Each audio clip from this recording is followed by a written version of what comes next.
সারা দেশে বিএনপি এবং অন্যান্য দল থেকে নেতাকর্মীদের যেন জামায়াতে যোগদানের হিড়িক পড়েছে। নেত্রকোনায় বিএনপির সাবেক পৌর কাউন্সিলর ও জেলা ছাত্র দলের সাবেক সদস্য সাইদুর রহমান তার অর্ধশত নেতাকর্মী এবং সমর্থকদের নিয়ে বাংলাদেশ জামায়াতে ইসলামীতে যোগ দিয়েছেন।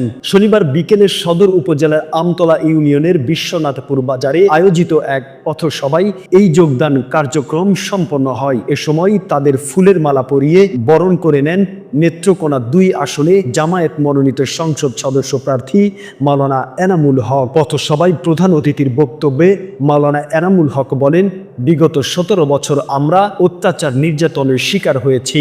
এমন কোনো অত্যাচার নেই যা তারা করেনি। সেই স্বৈরাচার দেশ থেকে পালাতে ৪৫ মিনিট সময়ও পায়নি। তিনি আগামী জাতীয় সংসদ নির্বাচনে ইসলামের শাসন প্রতিষ্ঠা ও ইনসাফ ভিত্তিক রাষ্ট্র গড়ে তুলতে দাঁড়িপাল্লায় ভোট দেওয়ার আহ্বান জানান। এদিকে পঞ্চগড়ের বোদা উপজেলায় বিএনপির রাজনীতি ছেড়ে জামায়াতে ইসলামীতে আনুষ্ঠানিকভাবে যোগ দিয়েছেন ৯ জন নেতাকর্মী। শনিবার দুপুরে বোদা উপজেলার কাজলদিঘি কালীগঞ্জ ইউনিয়নে একটি উঠান বৈঠকে জামায়াতে ইসলামীর সহযোগী সদস্য ফরম পূরণ করে আনুষ্ঠানিকভাবে যোগদান করেন তারা। জামায়াতে ইসলামীতে যোগদানের বিষয়ে বিএনপি নেতা নূর মোহাম্মদ বলেন, আমি দীর্ঘদিন বিএনপি দলের সঙ্গে ছিলাম। এর আগে ওয়ার্ড কমিটির সহসভাপতি ছিলাম। নতুন ৭১ সদস্য বিশিষ্ট ১ নম্বর কার্যকরী সদস্যের দায়িত্ব দেওয়া হয়। জামায়াতে ইসলামীর কার্যক্রম ভালো লাগছে, তাই জামায়াতে যোগ দিয়েছি। বোদা উপজেলা জামায়াতের আমির জাহিদুর রহমান বলেন, কিছুদিন আগে তারা জামায়াতে যোগদানের আগ্রহ প্রকাশ করেন। শনিবার কাজলদিঘি কালিয়াগঞ্জ ইউনিয়নের ৮ নম্বর ওয়ার্ডের মোট ৯ জন বিএনপির নেতাকর্মী সহযোগী সদস্য ফরম পূরণ করে আনুষ্ঠানিকভাবে জামায়াতে ইসলামীতে যোগ দিয়েছেন। আমরা তাদের সাদরে গ্রহণ করেছি।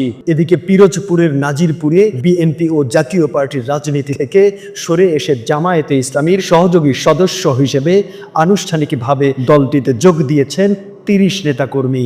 গত ১২ সেপ্টেম্বর শুক্রবার সকাল ১০টায় উপজেলা সদরের দাখিল মাদ্রাসা প্রাঙ্গণে আয়োজিত এক সেন্টার কমিটির সমাবেশে তারা জামায়াতের সহযোগী ফরম পূরণ করে আনুষ্ঠানিকভাবে দলে যোগ দেন। এ সময় তাদের সঙ্গে আরও ৩০ জন নেতাকর্মী জামায়াতে ইসলামীতে যোগদান করেন বলে জানিয়েছেন সংশ্লিষ্টরা। সদ্য জামায়াতে ইসলামীতে যোগ দেওয়া ইসরাফিল হাওলাদার বলেন, আমি একজন মুসলমান, সমাজে দিন কায়েম করা আমার কর্তব্য।